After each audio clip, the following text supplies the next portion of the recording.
Yo, what's up gang, it's Kash, back again with another video. Today I'm going to be giving you guys some advanced trans terminology for you to equip yourself with. I want you guys to be prepared and ready to not look like idiots when you're talking about or to trans people. Alright, y'all ready? Let's get it.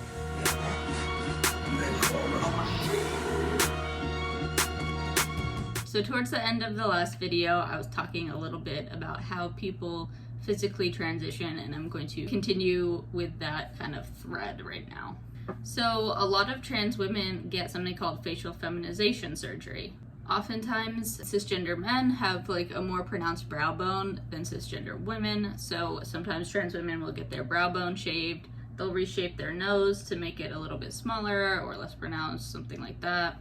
Sometimes they'll have a brow lift, reshape their jaw, their chin, pin their ears back. You know, there are a whole bunch of things that you can do, and everyone kind of gets the, tailored facial feminization surgery that they specifically need.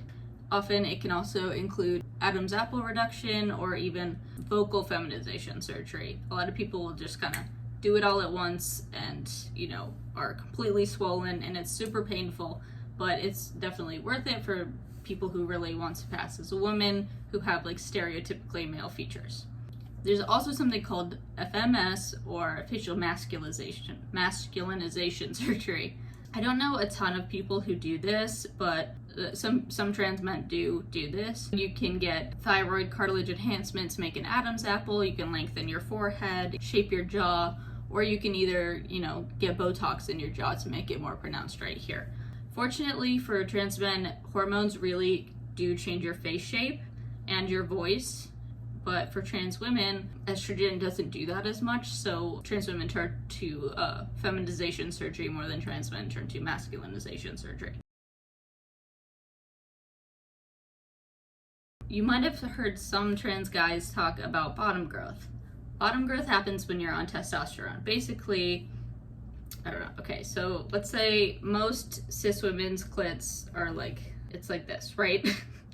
This is the worst explanation ever. But as you go on testosterone, your clit grows and kind of sticks out more. You have like a baby dick, basically. So that's what bottom growth is. It's really uncomfortable and like painful, I've heard at first, but once, you have more nerve endings exposed, you have increased sensation usually.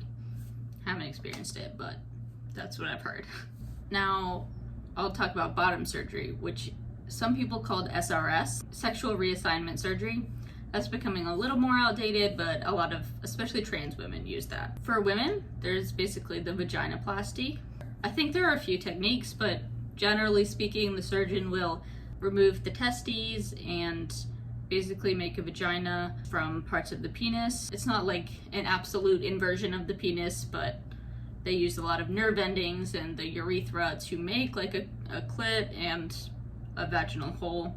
After the surgery, a trans woman will need to dilate, which is kind of like a, if you think of the new vagina as a balloon, you have to keep it inflated so it doesn't close.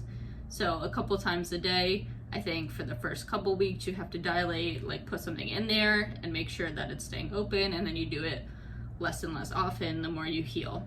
But it's like not an easy process, but a lot of trans women do get it. I would say more trans women than trans men get bottom surgery in general, because aesthetically the surgery results look better for trans women than they do for trans men. Generally speaking, I've seen some really good results for both parties. Now for trans men, there are two main options for bottom surgery. There's something called a metoidioplasty, which is the use of bottom growth. They basically form a new penis with your bottom growth.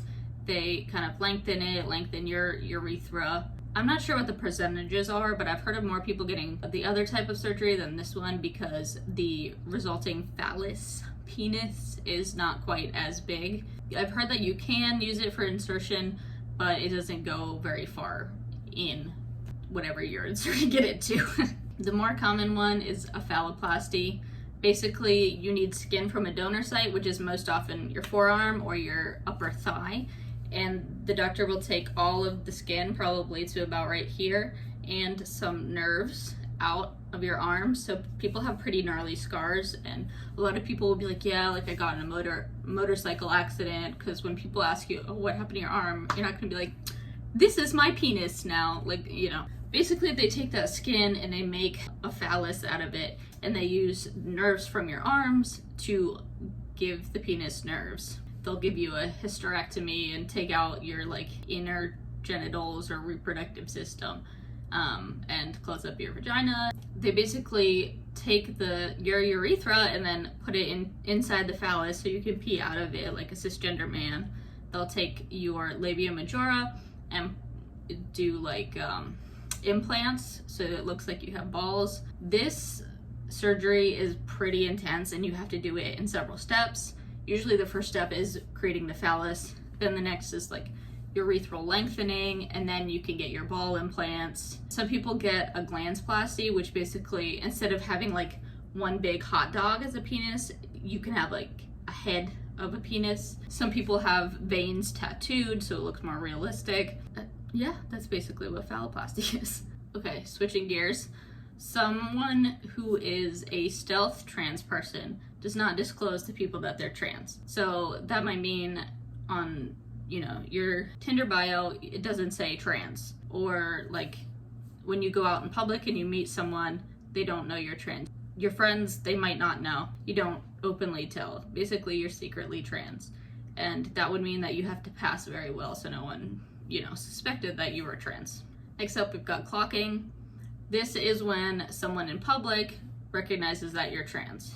I personally think of this term between like trans people or queer people. Like, I can tell when someone's trans even if most people don't think they're trans, because like, I don't know, I recognize signs on me that I see in them, stuff like that, especially trans men. So I think of clocking as like that like insider knowledge, like that person's trans, you know.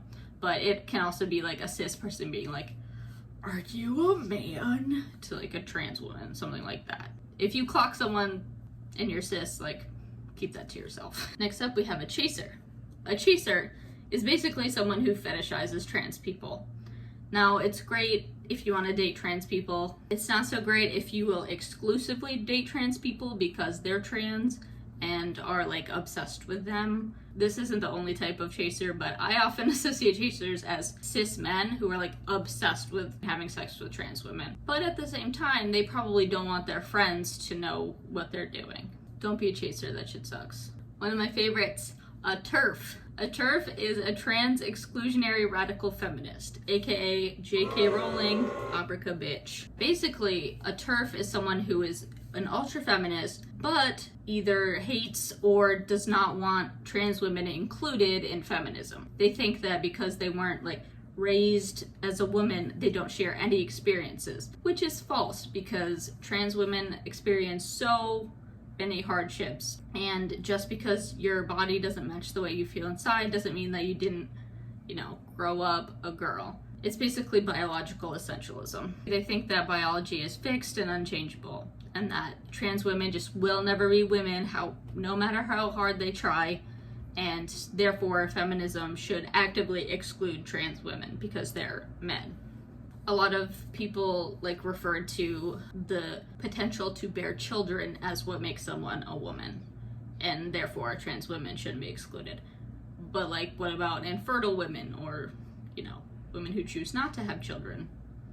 I don't know. There are a lot of lesbians who are TERFs, which is kind of surprising, but this is definitely an advanced term. True scum or transmedicalism.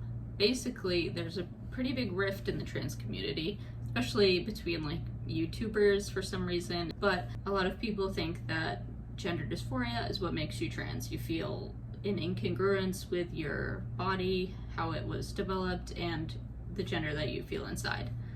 I personally agree with that. But some people take it to a really extreme position and basically say you're not trans unless you have crippling dysphoria.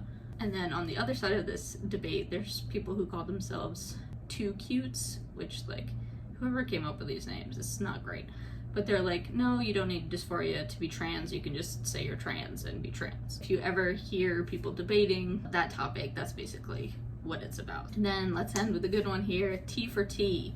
If you ever see that in someone's bio, That basically means they're a trans person who only will date a trans person. Some people just feel comfortable with other trans people, or just like that they have a shared experience, and it's a way of like reclaiming their identity and feeling comfortable. I hope you guys enjoyed this video. I hope that these were helpful. These took me forever to think of because I feel like a lot of trans people just know these terms, but they don't realize that it's very niche knowledge and terminology that like probably the majority of cis people don't actually know. So yeah, hopefully it was helpful. All right, y'all. Subscribe, like, comment, the whole shebang. I hope you guys have a good week. See y'all soon. Thanks for watching. Peace.